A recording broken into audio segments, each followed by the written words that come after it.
అక్క ఒక్కదానివే తింటావా నాకు పెట్టకుండా? నీకు పెట్టకుండా ఎప్పుడన్నా తిన్నదారా? ఇప్పుడు తిన్నావు, ఇప్పుడు పెడుతున్నాను అడిగినాక. అంత సీన్ లేదు. ఆ ఆ వీడియో చూసేటోళ్ళు కూడా నమ్మారు అంత లేదు. నేను తిన్నా అంటే. ఏం పచ్చడి? కొత్తిమీర పచ్చడి. ఎట్లనే రోజు అయితే పొద్దున తింటే మళ్ళీ నైటే తినేది, కానీ నాకైతే గొంతు అస్సలు మింగొస్తలేదు. ప్రసాదాలకి తినవలసి వస్తుంది.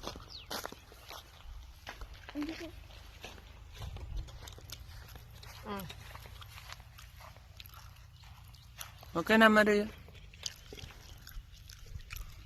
కొత్తిమీర పచ్చడి చేసినాక కూడా పోపులో కొత్తిమీర వేసినట్టు రుమాలు అట్లుంటుంది మరి.